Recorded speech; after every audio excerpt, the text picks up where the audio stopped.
Welcome to the Resilient Recruiter Podcast. I'm your host, Mark Whitby. We're recording in person in Atlanta, Georgia, and I'm excited to be joined by Brock Boyd. I work by far the hardest in the best of times and the next hardest in the normal times. And I like to work the least hard in the worst of times. You know, the cost of opportunity when times are at their worst, if you're not working as hard, you're leaving a lot less on the table. If times are really good and you're not working hard, you're leaving a lot on the table. Brock is the president and founder of Career Management Inc., CMI, based in Virginia. Brock's been in the recruiting game since 1998, and he specializes in executive search for sales and sales management roles within the technology industry. I started this company when I was 23. I couldn't believe it happened. Then it was going well. Then it was hiring people. And this whole time I'm like, man, I wonder when this whole thing's gonna end. I hope not anytime soon, right? But you never know. Brock is a member of the Pinnacle Society, which is a group of some of the top performing recruiters in the United States. And I am really excited to have you here, Brock. Thank you so much for being here. Thank you for having me. All right. So I think we've met, is this our third time? I believe so. Yeah. First at a meeting. Yeah. And then Zoom. Oh, yeah, Zoom. But we met last year. Were you at Pinnacle last year? I don't recall. Okay. If we were at an overlapping Savannah. Pinnacle. Did you go to Savannah? I did not. No. Okay. All right. So this is the third time. Yep. And the second in person. Great. That's right. So you've flown in from Atlanta, from DC today. Virginia, yep. And so I appreciate you coming straight here. You've not even been to the hotel or anything yet. That's right. I'm grateful. So, Brock, how did you get into recruiting? So, I don't know if this will be a long, boring story, but it is a long story. So I'll try to shrink it down for you. So when I was in college, I really had no idea what I wanted to do. I had an inkling that I wanted to be in sales. Mm-hmm. I knew a guy, this guy's my savior, who he knew that I had a car and he didn't have a car, and that guy kind of had his stuff together and I less so at that time. He called me once to say, are you going up to the job fair at George Mason University? I didn't even know what that was. And I definitely didn't know that there was going to be a job fair anytime soon. So I said, I don't know, I guess, how does that work? And he said, well, if you drive me there, I'll help you put together a resume and so on. So long story short, the two of us go up to this job fair. I had no idea what to expect. It was mostly sales related positions. And there was a staffing firm there, and that was Aerotech, which now most people know as Allegis Group. Yep. Multi-billion dollar, large private staffing firm. And so the rest is history. I interviewed on the spot and then did a couple more interviews and went to work there. And I worked there for about a year and then left there to start up CMI. Fantastic. So talk me through, you're in this career fair. Mm-hmm. There's lots of companies exhibiting to try and recruit grads, presumably, to come and join their firm. And why did you gravitate to Aerotech and like out of everything else in the room?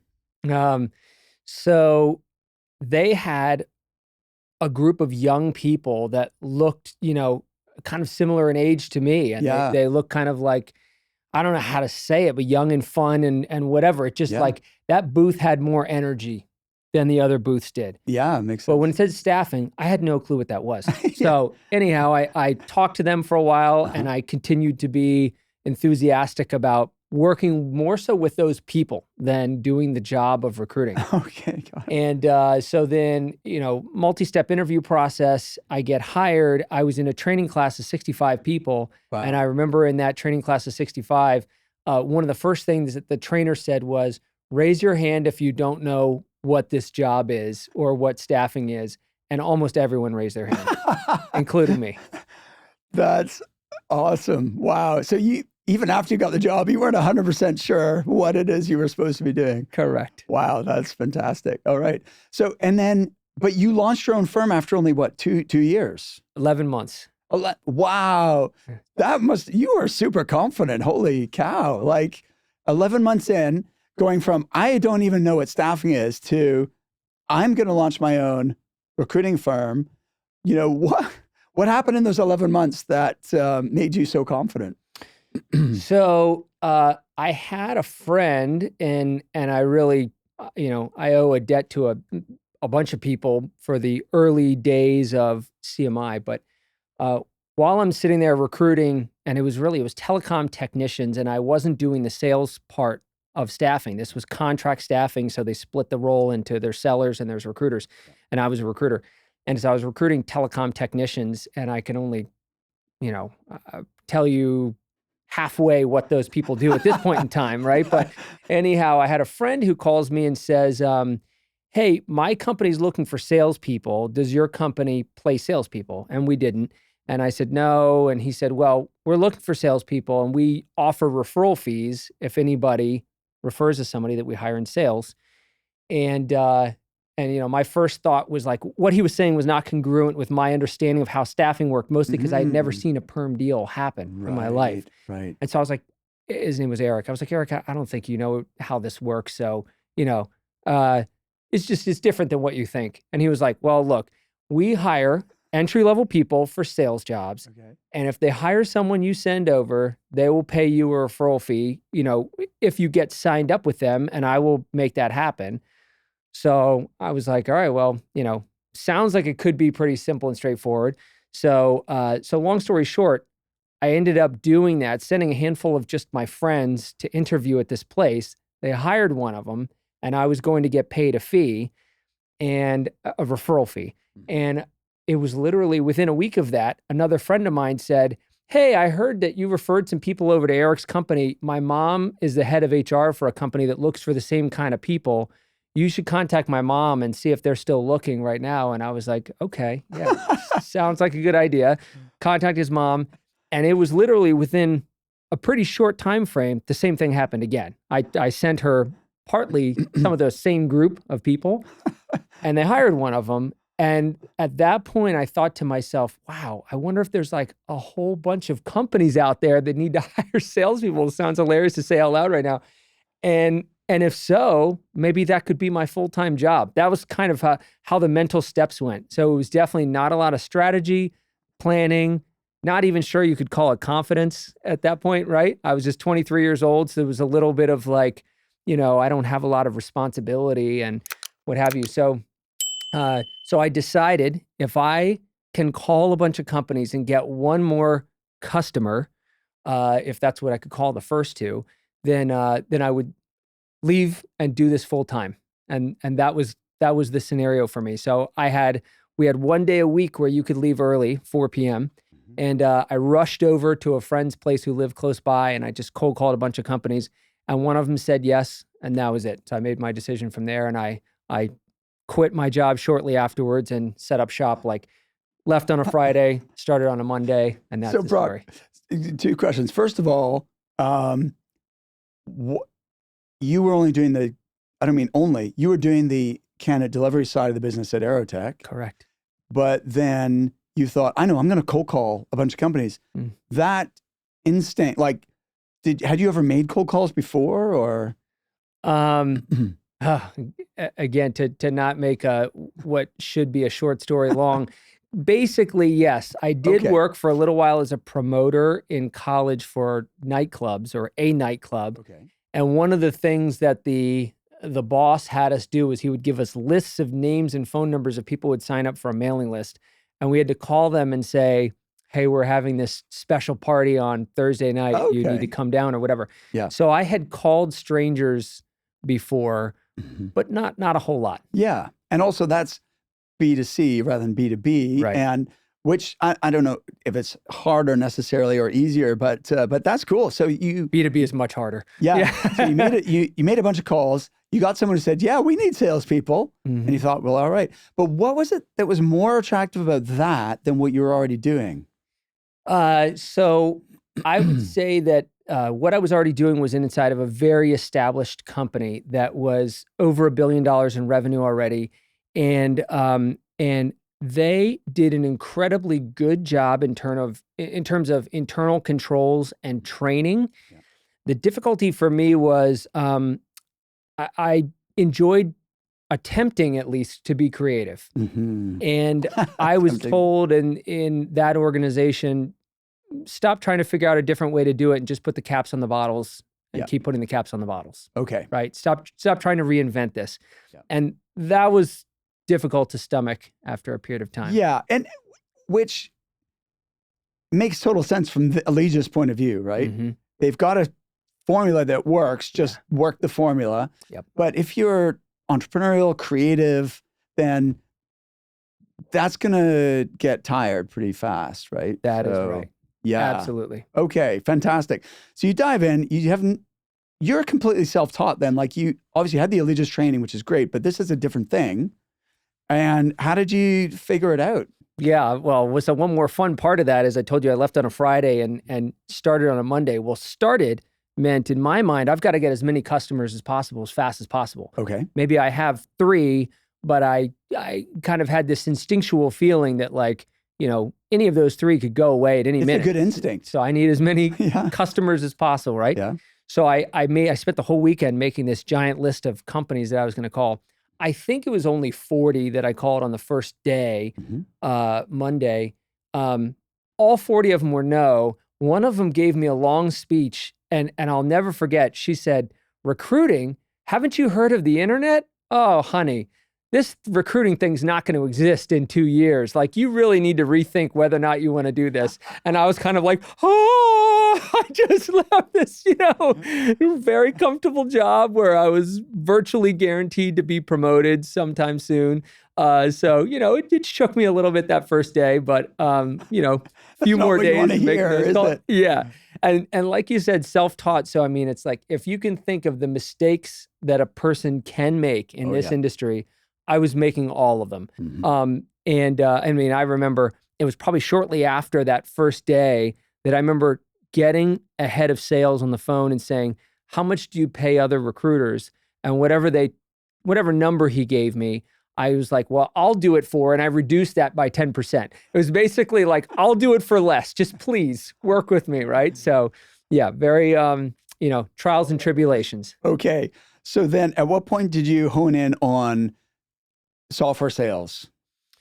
In the very beginning, I would say for the first 9 to 12 months, it was sales of any kind. And because of where I came from, I did have an inclination to stay within a niche because I had seen at Allegis Group, everybody was, very, very tight niches, right? So that just was kind of what I had seen around me. So I decided it was going to be sales, and I pretty quickly decided it was going to be business to business sales, like the fee structure and some other things weren't going to really work out in a non-B2B because like in B2C sales industries, typically there's no basic salary.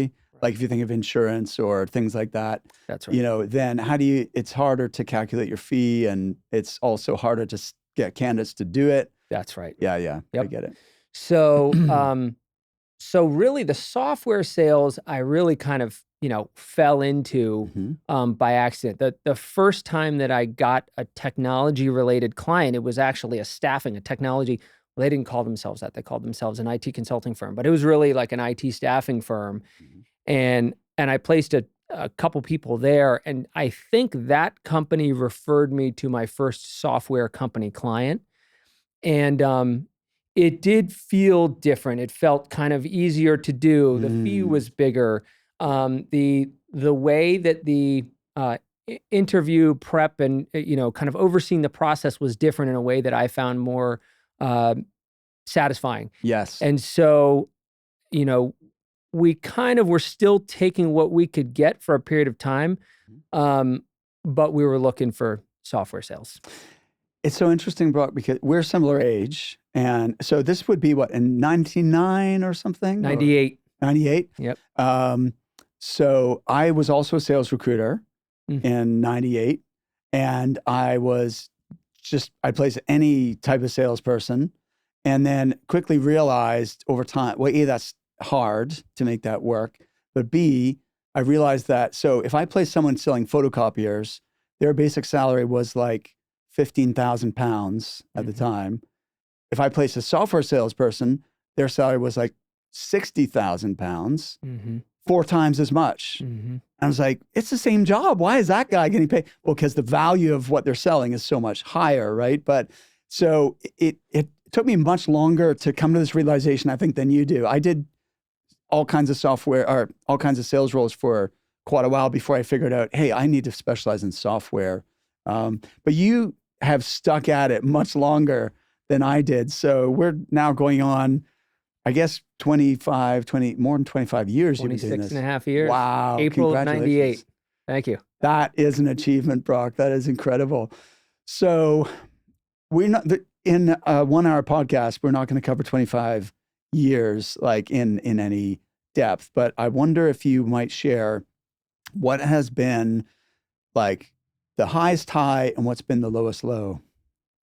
That's actually relatively easy. The highest highs in my view, without having statistical data to back this up, would because I'm going more by what it felt like in each of these times, would be a tie probably between 99 and 2000, and then again in 2021 and 2022. Really? Or Wow. the first 9 months of 2022. Okay. Yeah. So almost bookending the beginning of your career and then recent memory. That's right. So those felt like the highs. Why? And, Why do you say that? I think it was just volume of hiring in the marketplace that we were dealing in. Okay. Right. In both cases, we're just through the roof. And take 2006, 2005, 6, and 7, which were great job markets, right? By any and all standards. And same thing with 2017, 18, 19. They were great. They just weren't the incredible level of hiring that we saw in our fields in 99 and 2000.com, right? So tons of money getting thrown to just stand companies up from scratch. Exactly. And most of them were ridiculous ideas that had no monetization, right? It's, I remember one company, so I'm not going to name it, but they did corporate events. It was actually a valid business model, unlike some of the ones that like advertised in the Super Bowl and spent millions of, VC money on stuff like that. But so this company organized corporate events, but it was an e-commerce model. So you booked stuff through their website, basically. So if you have employees, you want to organize like a day at the, quad biking or whatever, right? Or golf or spa day or whatever, you could book it through this website. And I placed about 5 salespeople with this company, and they went bust. I didn't get a penny of that money because 2000, this was 99, 2000, and the bubble burst, and the VC money dried up. They didn't get their next funding round, and they went out of business, and I was out of luck. I know exactly what you're talking about. It happened to us, times X. I don't know the number of clients that we had that happened with, but it was quite a few. But so you're talking about the same time frame where the worst moment that I can remember was, for us, the market in 2001 was deteriorating, but kind of slowly and steadily, and 9/11 accelerated that some. But in my head, 2002 was the worst for those of us that our customers were technology companies, and which for a period of time meant a lot of them were these .coms, like what you're talking about. I mean, we had one client that they had raised an insane amount of money for a website where you would plug in things like, birthdays and stuff, and they would send you email reminders. Right. That was the entire model. And how's that going Where's to the make competitive advantage? Like that can be copied so easily. Where's the big money coming from, big revenue coming from? Like who's going to be paying for, So anyhow, so we had a handful, just like you just described, of clients go out of business in 2001 more so than 2000. 2000, you could feel rumbles, but 2001 was really when companies started folding. And in 2002, when we had a bunch of our clients had gone out of business, far less hiring in the technology segment as a whole. And at the very worst point in time, we had a company that we had put a contractor out, which again, we weren't in that business, but we had a contractor who we had been paying money. They filed Chapter 11. They owed us $63,000. We were a small company. They owed us $63,000 when they filed Chapter 11. And I thought, we're going to get that money. It's just a matter of when. And the fast forward, we got $110 out of that $63,000. But so a few months after that, I got a notification in the mail saying, you were paid by this company within 90 days of them filing for bankruptcy. That's called a preferential payment. You owe that $36,000 back. This was at the absolute worst possible time that I could have gotten that. So, and then, in the end, with the help of attorneys, we, discovered that no, in fact, and there's some really wonky rule there that they had actually done more than that $36,000 worth of business with us between the time that they paid it and when they filed Chapter 11. And so we ended up, had to get attorneys involved, but we ended up not having to pay that. But that's the lowest moment that I can recall in the business's history right there. Wow. Yeah, that must have been super stressful. And did you have family yet, or were you still? No. So I would have been 28 years old-ish, and no family. Okay. I had kept my bills relatively low. So there wasn't the personal financial concern there, but there was definitely the business financial concern. Yeah, absolutely.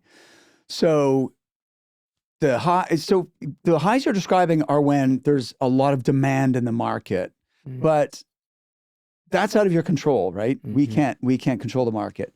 So let me rephrase the question more aligned with, what do you feel you're most proud of having accomplished? I guess I would say getting through the toughest of times, still having a business intact, right? Yeah. Including that 2002 timeframe that we were just talking about.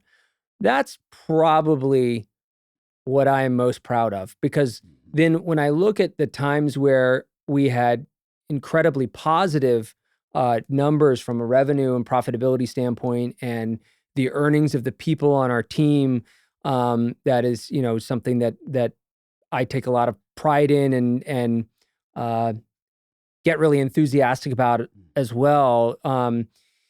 The highs of how that felt are probably, not as strong of a feeling as how, brutal it felt during those toughest of times. And the other thing is, I guess I would say, I don't know that I feel proud when we've crushed it, because deep down I'm always trying new things. I'm doing the best I can to, help the company move forward and stay modernized and all that sort of thing. But I really believe that such a large chunk of it has to do with that demand that's out of your control. So that's why I'm less proud of the highest high points and more proud of making it through those lowest low points. It makes sense. My friend Greg Savage says, like, when you're riding high and everything's going great, don't get too full of yourself, right? Like, just take it down a notch, because of course, some of it was you and some of it was the market. But don't think you've made it and you're everything about everything to do with recruiting. Likewise, don't beat yourself up too bad when things go to shit and like you're having a tough time, because again, there's probably learnings, there's things you could have improved, but also there's the market as well, which is outside your control. So try and stay on an even keel. Don't get too excited. Don't get too, down in the dumps. Just keep going. That's like the important thing. Keep going. You've embodied that, I guess. I agree with that philosophy 100%. And I think for me, I like to think that I've kept a somewhat even keel as much as a person I can, I guess, during the kind of highs and lows. But from a work ethic standpoint, I've said to many people, and I have yet to hear someone say, yeah, I'm on the same page. So I think that this philosophy is not uber popular that I'm about to say, but I personally I work by far the hardest in the best of times and the next hardest in the normal times. Right. And I like to work the least hard in the worst of times because of my perception about opportunity, the cost of opportunity. And so basically, the cost of opportunity when times are at their worst, if you're not working as hard, you're leaving a lot less on the table. If times are really good and you're not working hard, you're leaving a lot on the table. And also, as something that I think it was in San Diego when I spoke about personal finances and investments, I think one of the keys to that is being able to earn as much as possible during the timeframes when things are good and kind of stock that away either to make investments or make investments right away so that you have less to worry about during those fluctuations. You know, you've read my mind, Brock, because that's what I want to talk to you about today. I loved your presentation in San Diego, by the way, at the Pinnacle conference there. And this is a topic, personal finance for recruiters, that I don't know what, I've never heard anyone else talk about that. Actually, there's one lady, I don't know if you have heard this lady, Dan. She runs a podcast and she has a rec-to-rec business. So, and she became a self-made millionaire in her 20s from, being frugal and investing basically while she was recruiting. So she made as much money as she could while recruiting. And then she was investing in property and stocks and everything else. But what I see is recruiters spend at or in excess of their income. And because I used to go to recruiting companies and train their teams and their managers and stuff. And I would drive into the parking lot in my family, people carrier made by Volkswagen. Volkswagen's a good car, it's a quality car, but it's not a luxury car. And I'd pull into the Volkswagen, and the parking lot's full of BMWs, Mercedes, Lexus, Jaguars. And this is not the owners. This is the staff. Mm-hmm. And I'm like, man, what? Why would you? I don't know. It just didn't make sense to me. They look rich, but are they? Mm-hmm. How much of that are they saving? So could you share a little bit about your philosophy when it comes to personal finance and how you have set things up to ensure that you and your family have that security regardless of what the market is doing? Yeah, and I'm a visual person, so I'm going to do the best I can without a whiteboard. But I would say that for me, that the kind of beginning part of my philosophy would be wherever your earnings are, the farther below that your spending is, or your lifestyle is, or whatever you want to call that, the faster you're going to reach financial freedom. And to me, financial freedom means different things for different people. But, it mostly, to most of us, I think it means A, you don't really have to worry about money, and B, you could legitimately choose to stop working and just live as a retiree for the rest of your life, which, has happened for me, but I don't have any intention to stop working anytime soon. But it is it's a nonetheless very, very desirable feeling or, place to be. And so again, I guess I would say I would try to encapsulate it at its most basic level. The further below your earnings, your lifestyle and spending are, the faster you're going to get to that point. And the closer they are, or God forbid they're overlapped in the wrong direction, then the further away that is and the longer that you have to work. And what tends to happen too during that time, if they're, really, really close or synced up, or, again, they're spending more than they make, is that their lifestyle creep is it's eternal. It keeps going. So they continually increase their spending over time. And it's a natural thing to do that. So it's kind of like if you can just imagine that, there's, two stones, two boulders, and the big one is your savings and the small one is your spending. The longer you can keep the big one bigger than the small one, the better. And you're going to have in recruiting, you're going to have 1 or 2 years out of 10 where it's frankly not possible, right? If you have recession years or you have whatever it is, whether there's a recession or not, just for one reason or another, you have your income just drop precipitously for a year. And there could be lots of reasons for that, by the way, sort of interrupt your flow, like recession, personal situation, aging parents, if it's a woman wants to start a family. I mean, lots of reasons why your earnings would be lower in any given year. Mm-hmm.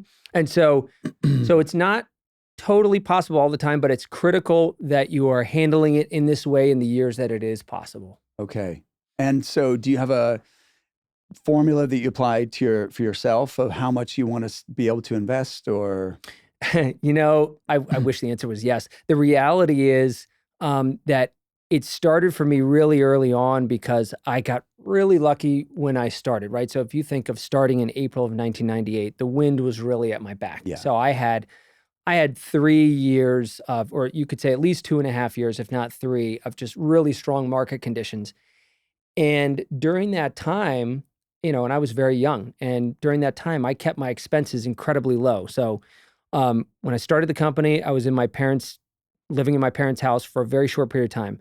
Moved in with some friends, lived in the basement, didn't even have a room. I just had a corner of the basement, the bed and a dresser, and that's it, right? Oh, you're like a monk, bro. But yeah, only, again, this was for a period of time, right?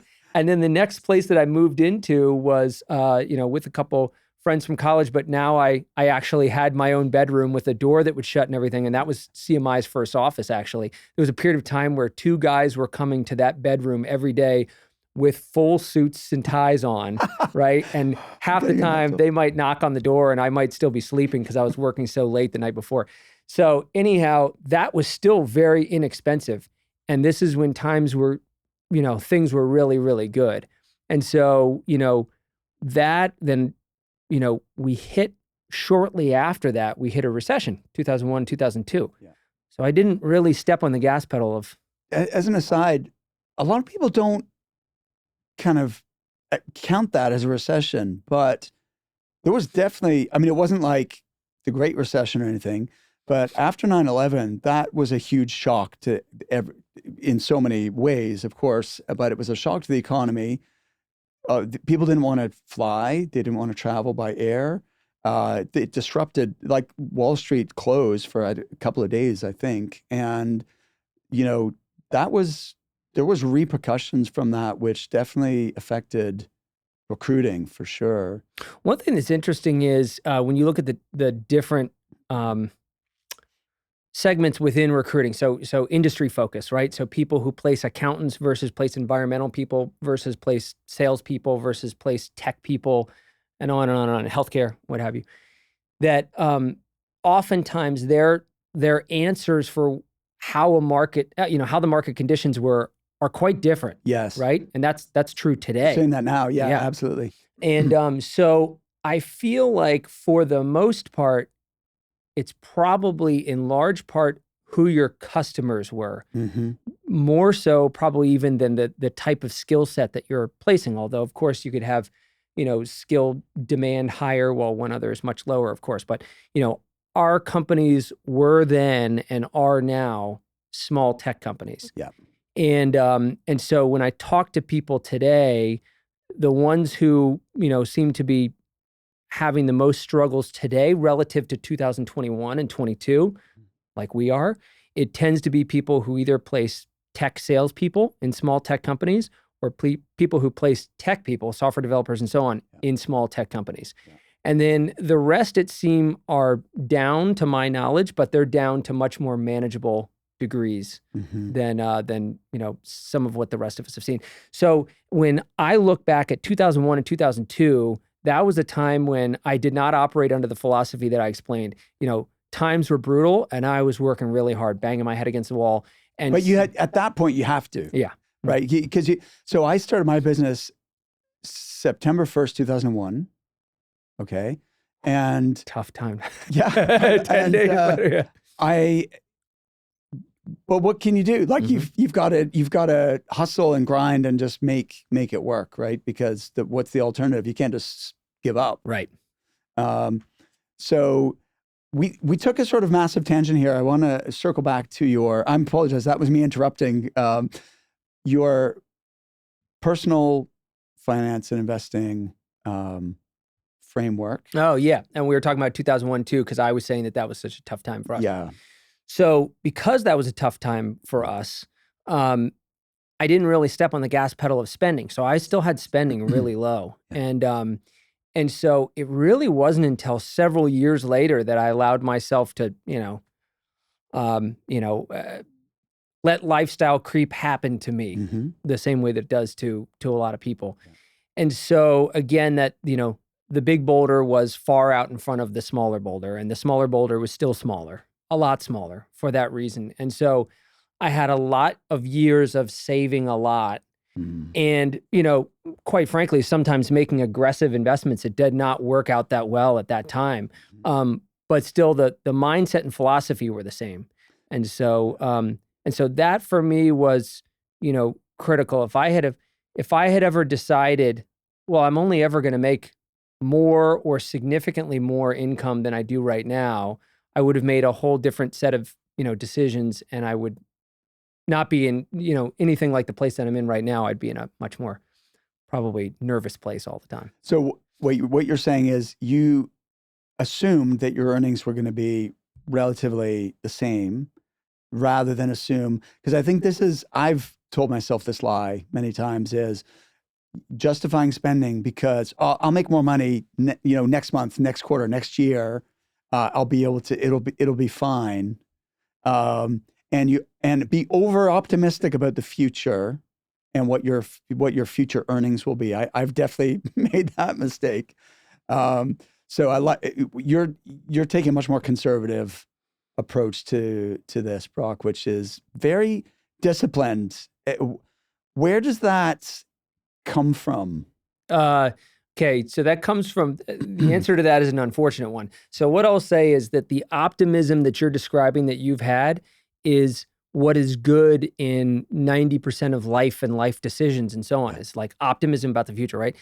And so, it's funny, I was just writing a note to my son about all the benefits of optimism, and that there's only like a couple of rare cases where optimism can work against you. And in my opinion, one of them is in the investments world. Because, Right. If you're highly optimistic about what every investment can do or will do, you can make some, dicey decisions that way. That and things where there's a very real risk of safety, then I think that being highly optimistic could be not necessary. But all the rest of the time in life, it pays and is beneficial to be optimistic. So having said that, for me, it was a healthy dose of pessimism. I started this company when I was 23. I couldn't believe it happened. Then it was going well. Then it was hiring people. And this whole time I'm like, man, I wonder when this whole thing's going to end. I hope not anytime soon, right? But you never know. So in my head, it was like this whole, roller coaster could end at any period of time. So I need to have as much as possible set aside for if or when that ever happens. Yeah, it's a little bit almost like, I can't believe how well this is working. This can't continue forever. Like, what? Yeah, right. I better just make the most of it, because it's definitely not. It's going to come to an end sometime. So that's funny. And each time that I see like a high point in, which usually are combined market conditions with, my own performance and the performance of this, awesome team of people that I work with, that leads to a high personal income, and then some sort of, downward trend happens. Every time I've thought, well, that'll be the last time that I ever make that kind of income. And then, That's funny. It's usually several years later before, at a minimum, before I do get back to that, if it was because of a recession. But I've thought that more than once, more than twice. So, Brock, the thing you have on your side is time. Time is a huge factor in compounding, right? So, you relatively at a young age, you decided that this was the way you were gonna work. What advice do you have for people who are not starting when they're 23 but have realized, I actually can't afford to retire I probably can never retire, right? I need to change that. What would you say to that person? So I would say the same thing that I would say to someone who's, much earlier in their career and has, as you said, going to have the benefit of compounding over time, which is that there's kind of, three things that they need to think about. Earnings from work, right? Or, earnings from your business or your job or whatever it is. So earnings from work, earnings from investments, and lifestyle, or let's say expenses, whatever you want to call that. So those are the three variables that you need to be looking at and thinking about. And the more that you can increase earnings from work and earnings from investments, then the more you can tuck away if your lifestyle stays below that, and the further below it is, the faster you're tucking away more, right? And so, of course, part of the challenge that I think you're getting to is that in order to have a large amount that can therefore earn a lot from the investments, you needed to have earned much more than you were spending over a period of time, most likely. But it's never too late. Just like it's never too late to start eating healthy and having a healthy lifestyle. It's never too late. It's just going to have a greater impact in a shorter time frame. I shouldn't say that. It's going to have a greater impact over a longer time frame, probably, than for the person who started earlier on. Right. Exactly. But okay, that makes a lot of sense. Never too late. Any other? Like, you've obviously spent a dedicated, I know that you've studied this, like you've really intensely, you're interested in, personal financial freedom, and you've studied it, you've read up on it, you've experimented with your own money, trying different things. What can you sort of distill, like what's been the biggest lessons apart from what you've already shared? Yeah. And I don't know if this can answer what you're asking, but you just triggered a thought in my head that, stay away from the extremes, right? So there's the extreme of, if people really hear the kind of, earnings from work, they barely hear it. Lifestyle or expenses, they barely hear it. But earnings from investments, they really hear that. And, there's a group of investments that you can call alternative or exotic investments or private investments. And I make a lot of these type of investments. They're very, very risky. Yeah. And you're hoping that they get you a substantially larger return, but they can go to zero. So you can lose your entire principal. Yeah. And so what I would say about that whole asset class, right? If you think about like checking accounts, saving accounts, CDs, safe, treasury bills, whatever, safest stuff out there, right? Can I ask about that though? So CDs, cash deposits, but with inflation, then that money is actually shrinking sitting there. But are you just saying you still need to have that safety net, even though it's the value of that asset is decreasing in an inflationary? Part of what I was saying is that that's an extreme, right? So that's an extreme on one side of the extremely safe side, where there is such a thing as being too safe, right? Yeah. But I'd way rather be on that extreme than the other one, but you can be too safe. But, these days CDs and bank accounts will pay 4+%, some of them 5+%.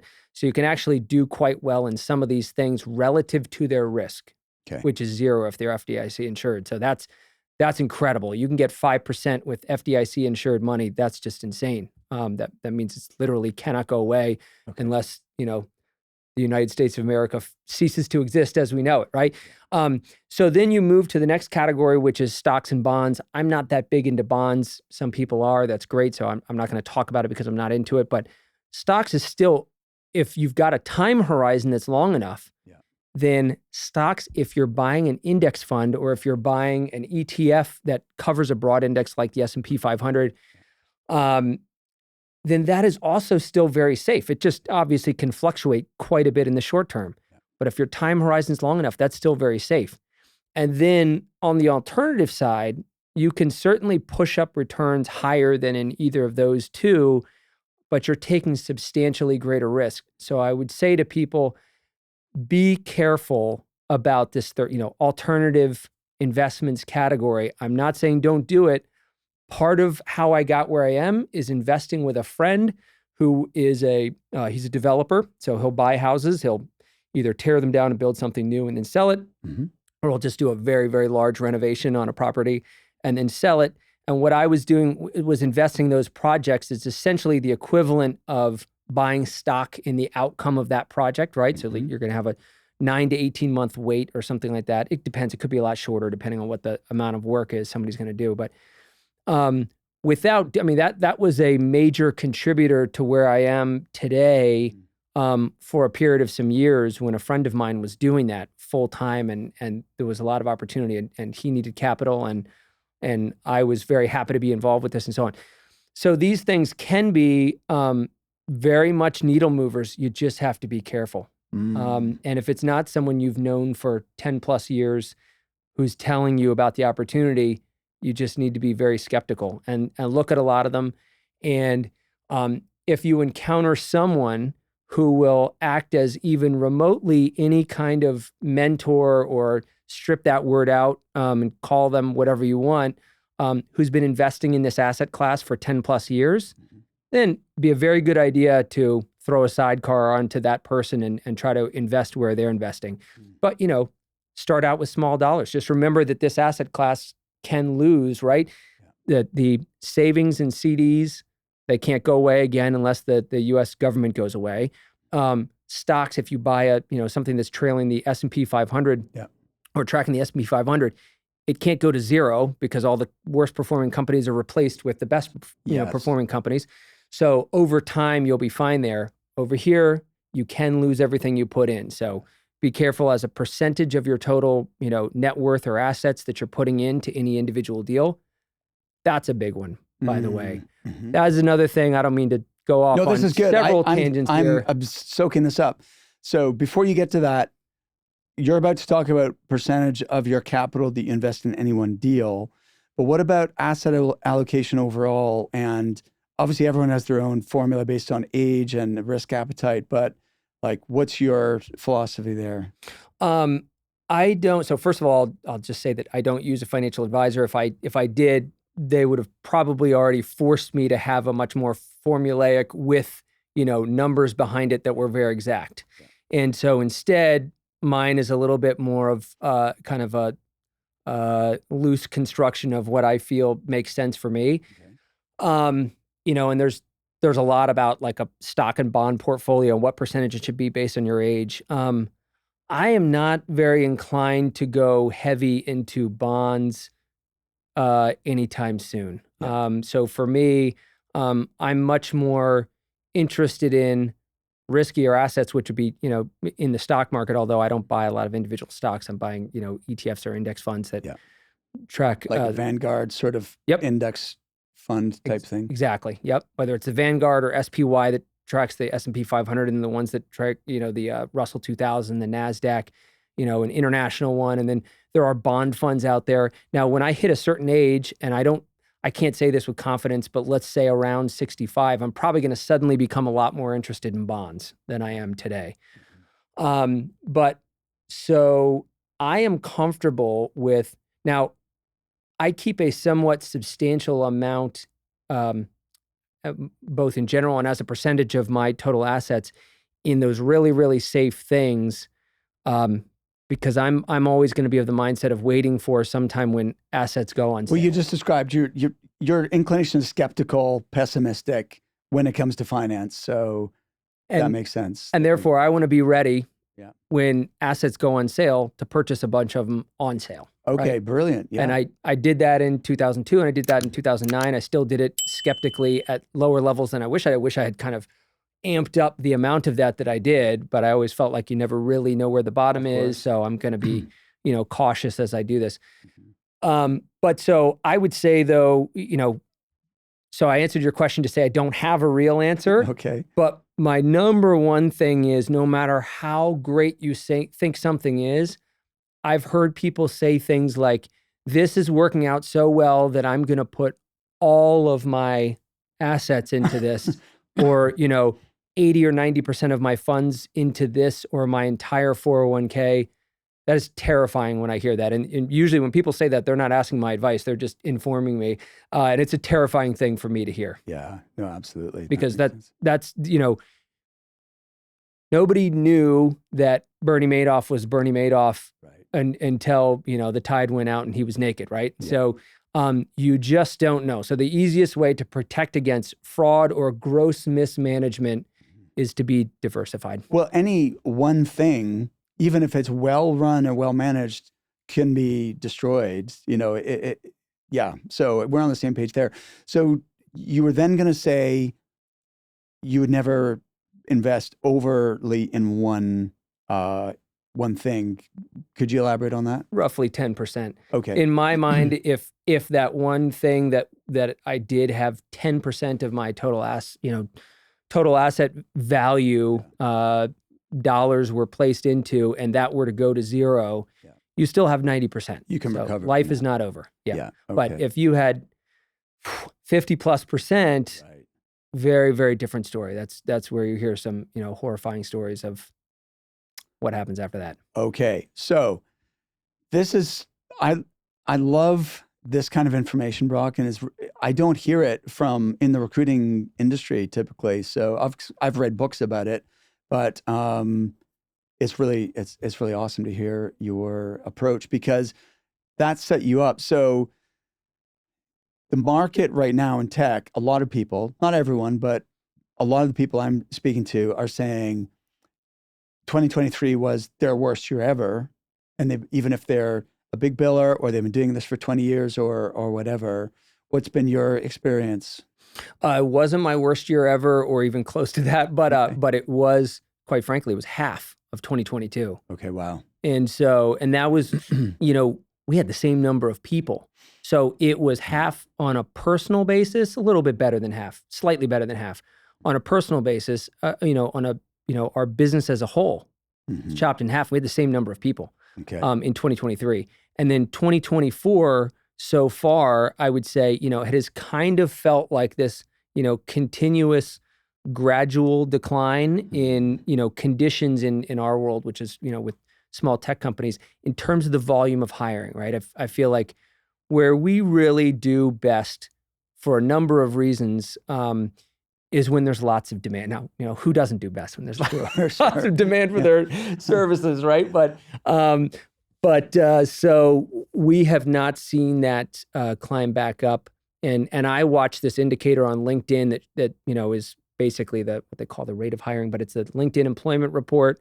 You have to kind of like triple click in there to find this graph, and you can see this graph that to me is very, very relevant to us because it is LinkedIn making that assessment.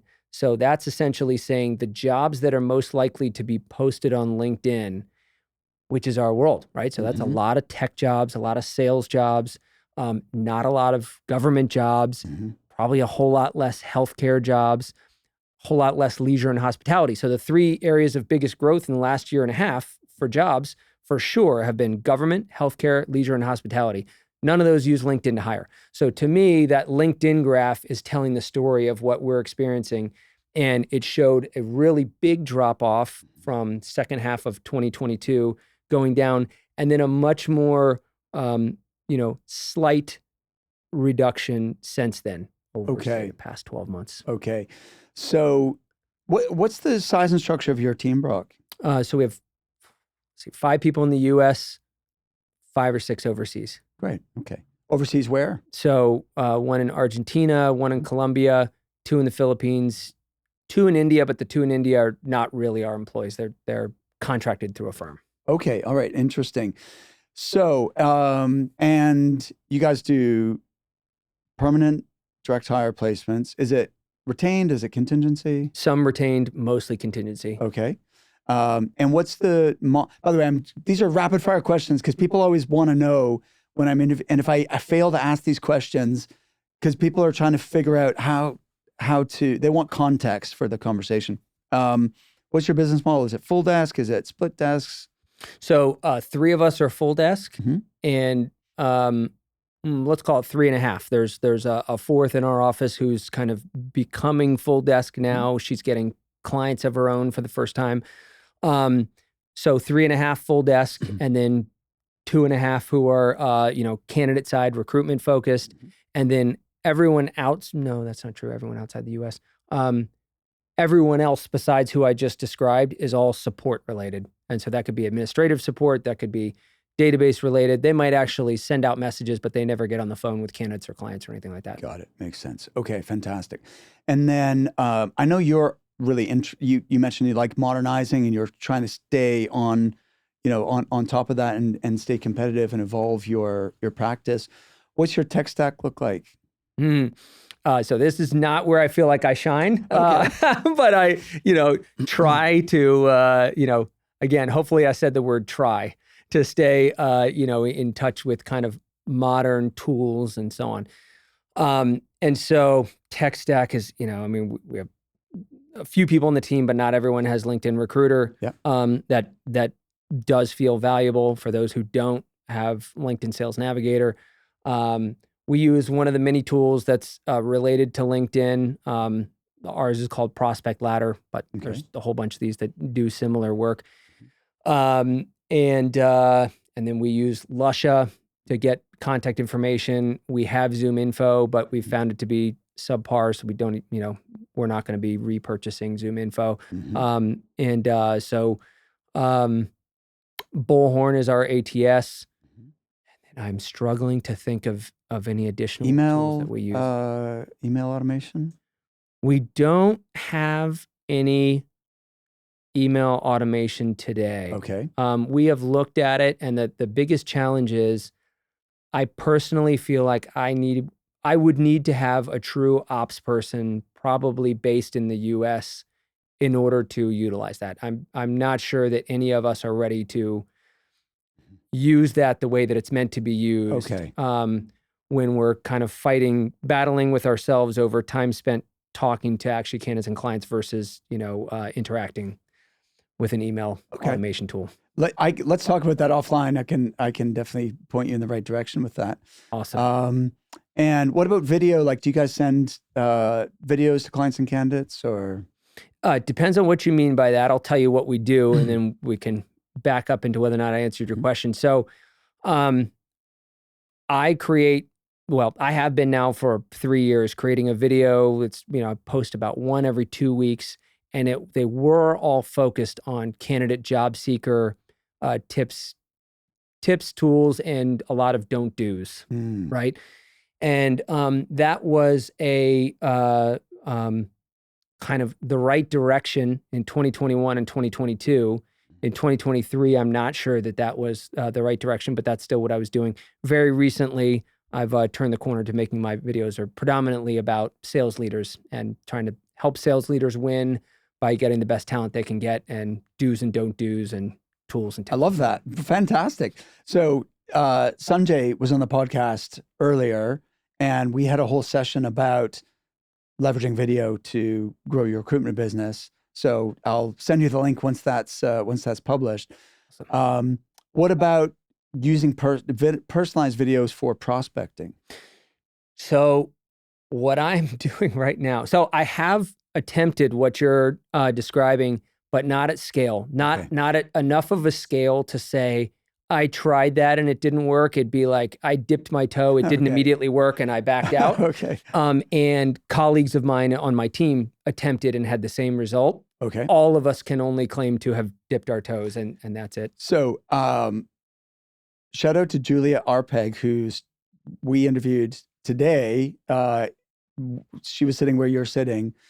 She's recruiting in tech, and she's doing really well right now for a variety of reasons. But one thing she shared on the podcast is she's going all in with her. She does automated prospecting, but she's also doing highly personalized video prospecting. But she is doing 20 a day, like 100 a week. That's the kind of like rhythm that she's doing to get a response and then turn that into a deal. Can I ask you a question real quick? Yeah. So is she making every single one of those custom? And by that, I mean, like, she has to make it over and over again in order to say the person's name at the beginning. Holy moly. Yeah. So she's making 100 a week. Yeah. I'm impressed. I'm impressed. That's challenging. So that's really good information. Thanks for sharing that, Brock. I want to finish with, you've built an awesome team. You've got folks in the States, you've got folks overseas, and but then sales go to 50%. How have you been navigating through that as a leader? Because that can be, that can be really disheartening, discouraging, and scary for everybody in the business. And but they're looking to you for leadership. How have you approached that? I think one of the things that I use that I'm not claiming is the right way or that it's even successful is, empathy is not the right word. I guess making sure that everybody on the team knows that I'm in the same place as them. Hey, this is super challenging for all of us together at the same time. Let's see what we can try next to improve our at-bats, or, improve the percentage of the time that we're hitting, or whatever it is. So, one thing is that just being accessible and being honest about the difficulty as it is, and, not saying that that's an excuse to not put in the effort, but I guess it's kind of indirectly me giving them an excuse to what their numbers look like, right? Because mine look that way. So what am I going to be talking down to anyone about when, I can see it in my own numbers? So, and then, there is something I'm doing differently this time than in prior recessions. And I say then in prior recessions because for us, this is a recession. I mean, this is, it doesn't really get... It's not a technical recession, right? Right. You've not had 2 quarters of contraction. We did in 23. In Right. 2023. Or I don't know if it was last 2 of 22 or the first 2 of 23. So it we was, had no, two it was 20. It was, I think 22. Yep. But everybody would say that wasn't, even though it was a technical recession, the 2 quarters of negative GDP growth, everybody would say we didn't feel like we were in a recession, and the NA something, whatever the group is that says, yes, we're in recession, did not say that because they said it wasn't broad-based and across, enough industries. And so in, the situation that we're in and similar situations in the past, I have generally just throttled back spending really fast and taken tools away from everybody immediately and said, we don't have the money. And so we're not going to have these things. And, at least you still have your salary. Right. And it kind of created, not only more difficulty for the people on the team, but I think it did create more of a negative environment. Right. And so now one thing I'm trying really hard to do is keep myself in check when it comes to the desire to throttle back. If it's tools that are revenue generating and they're creating any kind of traction, I'm not inclined to pull them away. Yeah. But any of the stuff that felt fluffy before, not doing that now. Right. What falls under the fluffy category? Oh, man, I feel like that's like saying remind me of a few of the most notable things that happened while you were in the Vietnam War. I've gone through so many things that were a waste of money. Yeah. But they were at a time where it was not so painful. But I was in each and every case, I thought this looks like it has promise. It's worth trying. Experiment. That absolutely. And then I could look at them after the fact and go, okay, they did not produce anything. Yeah. Maybe someone could make the argument we didn't go at it long enough, or we didn't, put enough behind it, or what have you. But but I'll simply say I've gladly tucked those away. I've forgotten what those are. Fair enough. Brock, I think what's good and what your team can definitely relate to is you've been here before, right? And as we said earlier, you're still here 26 years in, and this is just a normal pattern. It's not gonna be the last time. You've been through this multiple times already, and we're gonna be okay, right? It's gonna be okay. The demand will increase again, and you're sort of a role model for that. Yeah, and that, to your point, and now I realize an answer I should have given to your prior question is I think of this as winter. Winter happens is one of the 4 seasons, right? And right now we're in winter. The problem is we don't know if we're at January 1st or February 15th. Are we about to climb out of this, or we still in the early days of this? That part is really hard to predict. The 2001 and 2002 recession for us felt like it lasted much longer. Ironically, comparatively to what other industries saw, the 2008 and 9 for us was quicker. And we saw a snapback much faster. 2010 was probably, one of my top 4 years, just right after that happened. And so that one was shorter. And so what I am telling everybody, there's one guy I work with we've been working together for 25 years. So I don't have to say it to him. He's been there in the trenches with me the whole time. But to everybody else, I'm saying, look, we've had shorter ones, we've had longer ones.